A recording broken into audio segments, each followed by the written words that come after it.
Hi, welcome to Easy Peasy Tutorials I've made to help you do your wireframes. So we're going to be working in Photoshop. This is Adobe Photoshop CC 2018, and I've clicked on Create New, and this screen comes up. So we're going to select the website page that we're going to be using for our website. So here I'm going to select Web Minimum, because here it's already preset at 1024 by 768 pixels, which is the minimum pixel size of a web page. You could use other sizes, like a most common page, or even larger, but we're going to stick with the minimum size of the web page. I'm going to name my file Wireframe. You can name it whatever you want for your name of your company or your website, whichever. The width is 1024 pixels. The height will be 768. The resolution is 72, RGB color 8-bit, and the background white. So that's already there, and we're going to hit create. And so this is what we see is our web page that we're going to be using to create our wireframes. So basically wireframes are just a bunch of boxes to kind of demonstrate what parts of the web page is going to hold what content. To navigate around Photoshop, we're going to have to use some tools, and on the left hand side there's a row of tools here, and I'll show you the most common ones that we're going to be using on this side. Over onto the right side we will see the layers that we're going to be creating. So every rectangle or box or action we're going to take is going to create a layer. So this is the layers panel here, and so we have one layer here, which is our background. So let's get into it, and I'll show you along the way kind of things you need to look for or check. Down here near the bottom part of the tool panel is the rectangle box. If I right click on it, you'll see that there's different shapes that can be made, but we're going to stick with rectangle, so it's a rectangle. Sometimes if you see it's not this rectangle tool, but it is there. Right click and we'll go back to rectangle. So that's the tool we're going to use to create our header. So I've activated the rectangle tool, and I'm going to create a header here. So I'm just going to click and drag my mouse to the size of the header that I want,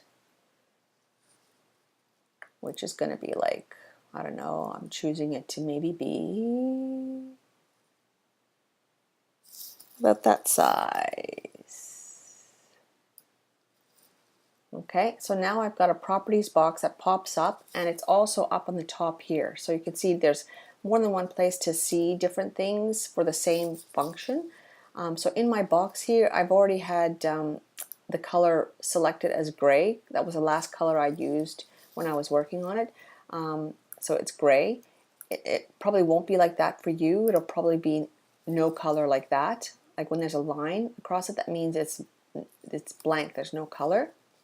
And this stroke means the outline around the box. So here it's saying there is no outline around the box. Right. So if it's like that, I'm going to close that. In my layer here, if I hide it and show it, you'll see that there is no outline, so I can't see it. So this little eye shows or hides whatever this is. So I think I want to put an outline around it. So I'm going to go into my panel, properties panel up here, and select, say, black at 1 pixel wide for the outline. And so if I go back here, well, I'll have to create another layer. So let me create, let me write down, this is my header. All right, so I also want to create another rectangle, say for the navigation. I'm going to go back to my rectangle tool and do another drag and click for my header.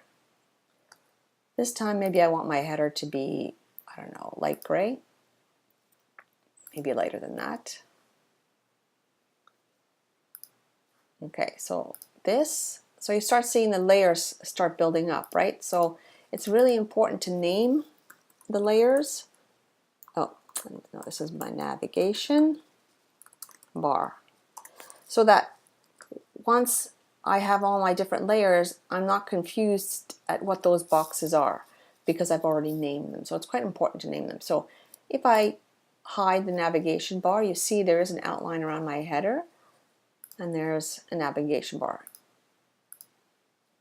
Sometimes it's subtle, especially if it's white. If I want to make my header color, I could either double click in the layer and select a color here, or select a code here, and I'll show you that probably in another video, how to select colors based on hex codes.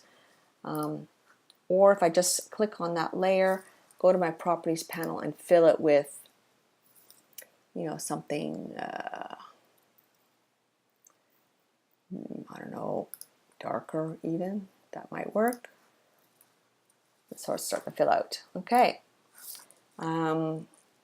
Back to my rectangle tool, and I'm going to create a footer. Click, drag, make my footer. Now my footer is the last color that I use, which is light gray, which I think I'm okay with. Or if I didn't want a color, I could just kind of put 0 there, but I have an outline, and maybe the outline will be that gray color. It could be like that, right? So let me name that as my footer, because I don't want to confuse what, so there's my footer, hiding, and there. Okay, and let's make a content box. Again, click on the rectangle tool, make a content box, and it's got an outline, so we're good. Let's say, we'll make this an image box 1.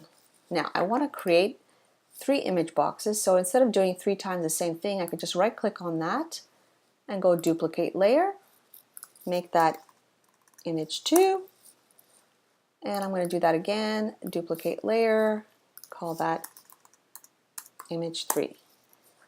Okay, so they're all stacked upon each other, so I need to move image 2 and 3 over. So I'm going to go up to my move tool, which is a new tool here. Make sure this auto select is not on, because if it is, then it's going to move all 3 together as a stack. So make sure that's not selected, and then I'm going to click on the box, hold and drag it. So there's my second one, because I'm on image 2. I'll go to image 3, click here where there's 2 overlapping, and drag it over. Okay, so I'm going to center them across. So you see now these 2 are not centered. If I want to move this one again, I don't remember which one that is. I can just, oh, that's image 3 on the right here. If I toggle on and off, I see that that one is image 2. So I have to go on the layer of image 2 in order to move this one. You know, if I was on image 1 and I wanted to move this box, it's not going to go because it's this one that's being moved. So make sure you're on the right layer to activate the tool that you want to use on it, in this case the move tool. So this is our basic wireframe. Next video we're going to talk about adding text and adding images to complete the wireframe.